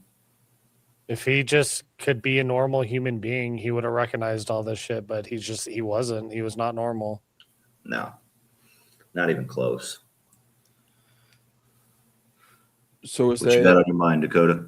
Is that for obsession? Because I want to talk about the future of Curry Barker. Oh, I was gonna say, did you just want to talk about the One Wish Willow? Oh yeah, let's talk about that real quick. Let me tell the theory that I read that I was like, this kind of makes sense. Yeah. So they go to the store called the Green, I think it's like the Green Man or something like that, which the Green Man is a pagan spirit that has to do with renewal and, balance and stuff like that. So when they're breaking the One Wish Willows from the forest, those are souls that are coming out, and they judge people based on their wishes. He used black magic to change someone's mind. He took someone's autonomy away. Ian didn't, so he just got money. That's not anything bad. So we are seeing a demon or a soul from hell taking over her body that doesn't know how to be a person, because you see it in the first scene when she changes. She's like, my cat died. And he's like, what? Your cat died? No, my cat died. And she's like, oh yeah, your cat died. Sorry, I messed up. It's trying to learn how to be a human being. Yeah. So I think these are just souls within the Green Man or the forest that are coming out trying to like be human beings. Yeah. Which is crazy. Which I like that theory a lot. Yeah, that's crazy. And kind of like you said, or I kind of playing off of that, mentioning what I was talking about, these One Wish Willows, he just wanted money. That doesn't affect anybody. He wanted something else. So it's based off like the own person's morality of what they're wanting out of this. And if you're wanting something that is perceived or that is bad, you're going to get the consequences of your actions, and you're going to have to atone, basically, which therefore he atoned with his own life, with his own immoral stance on what he wanted as the wish.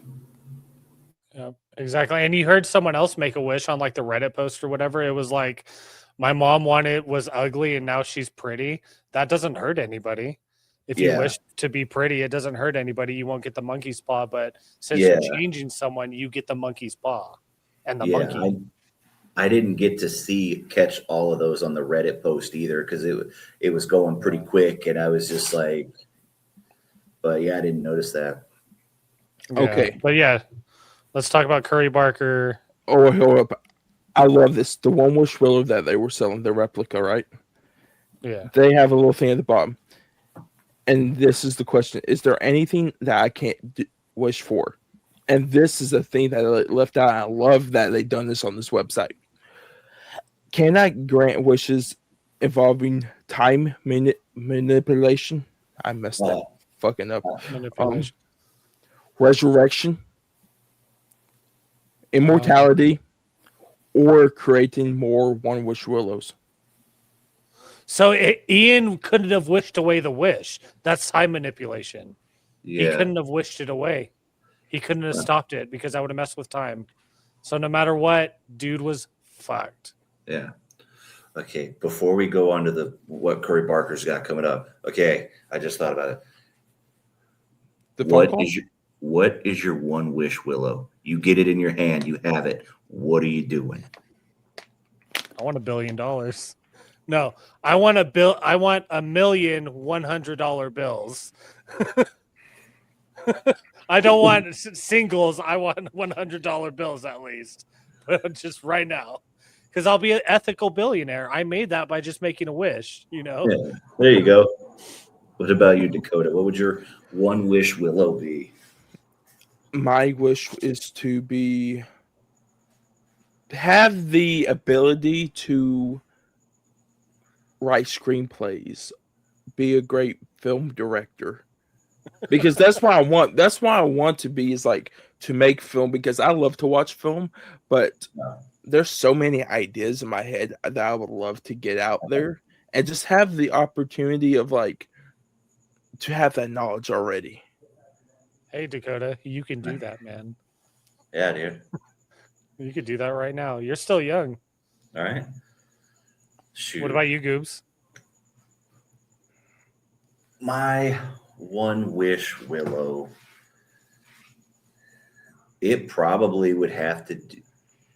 I think you're right as far as like with what I have in my brain. I feel like I could fix a lot of the things that I have with financial help. You know what I mean? Like there's so many things that are going wrong in this world. Rather than saying, I wish for world peace, or I wish for the homeless epidemic to go away, I wish for it would just be, I wish for $1 billion in $100 bills. You know what I mean? Yeah. It all comes down to that, because then, let's be honest, unfortunately, money rules the world. So no matter what you're looking at doing, you have to have money. And so I'm going to take the easy way out and say money as well. And let's be honest, if Bear just wished for $1 billion like that, he would have had any woman like that. I'm just kidding.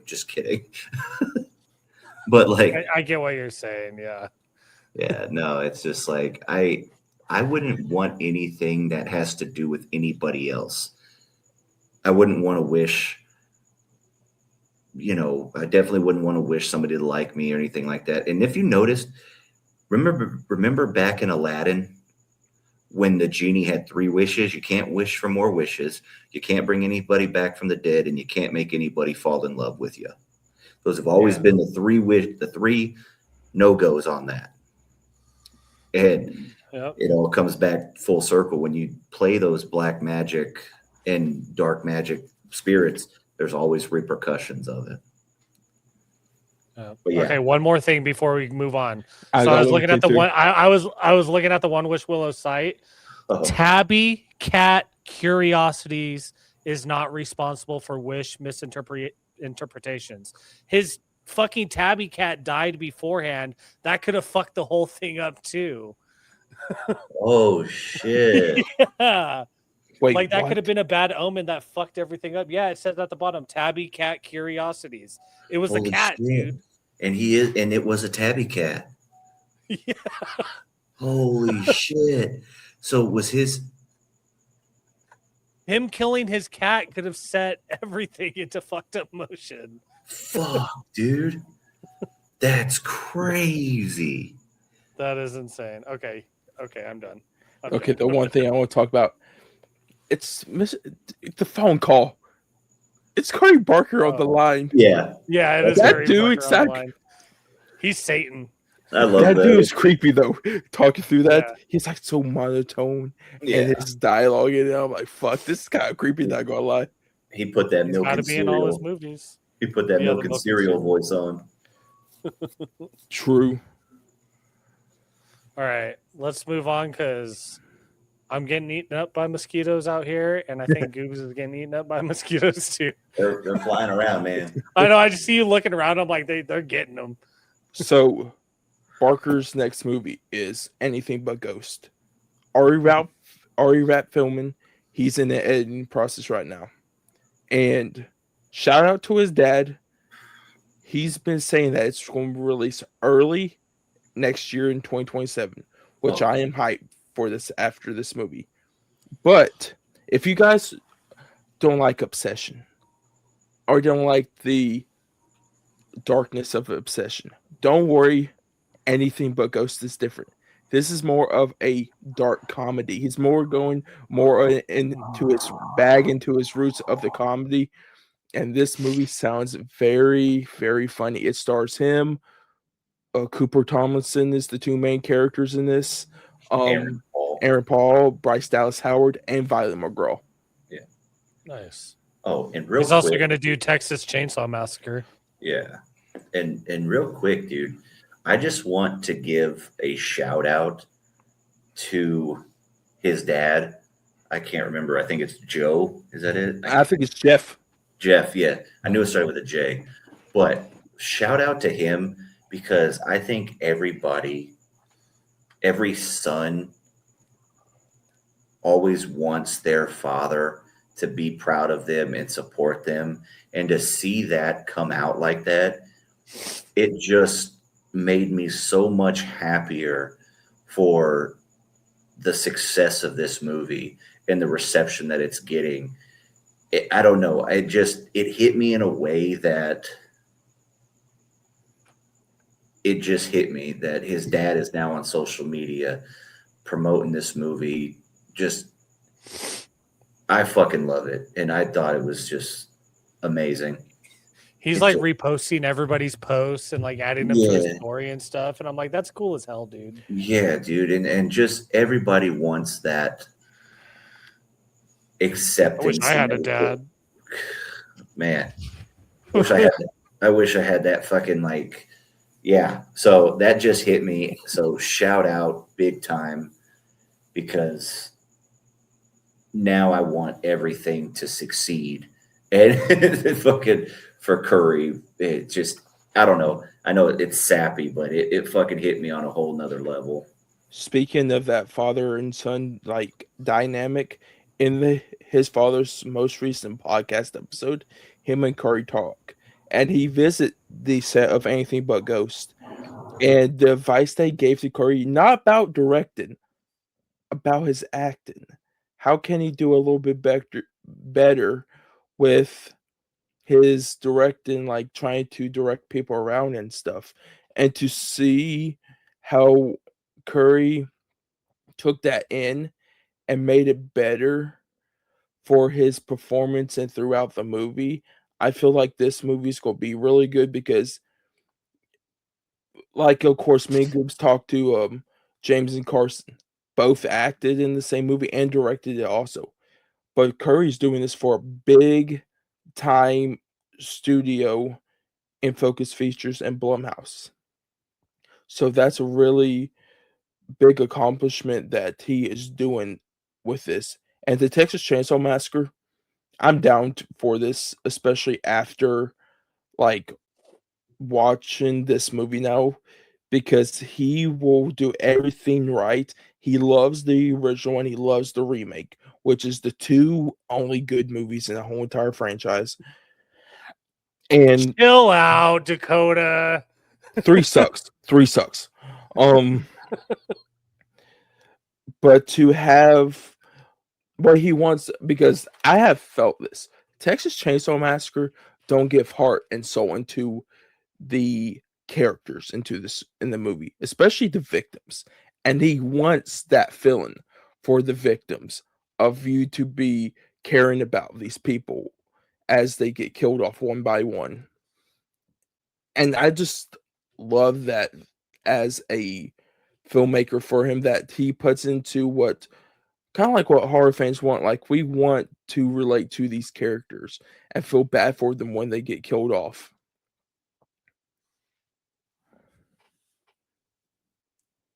Sorry, there's a big ass moth flying right at me. To be honest with you, I saw you swinging fist. I'm like, I was like, what is bro, he doing? back up, man. But no, I'm excited for his Texas Chainsaw Massacre. That last 15 or so minutes, me and Colby were talking about it. That just solidified why he has the choice. Whoops, why he was chosen for that. Like, Yeah, exactly. so I'm excited. Did just But, fantastic.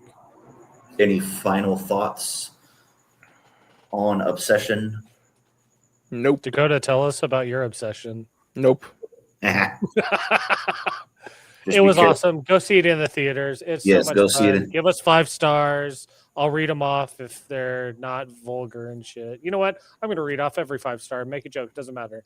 Yeah, and Dakota will take his shirt off, and now as we go, Oh, we're not going to take no shirt off. After 10 5-stars, we're doing a shirtless stream. No, no, fine. We'll do a pantless stream. Me and Goobs no. will.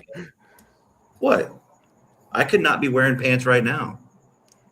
Oh, that sucked, dude, with all the moths and shit. Oh, I know. All right, Joe. Well, as always, we appreciate you all being here, listening, watching.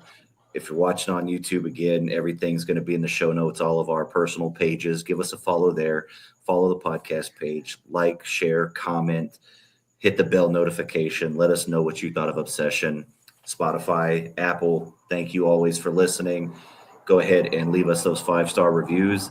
And as always, for myself, Dakota, and Dylan, we thank you. Have a good night. Love you. See you next Tuesday.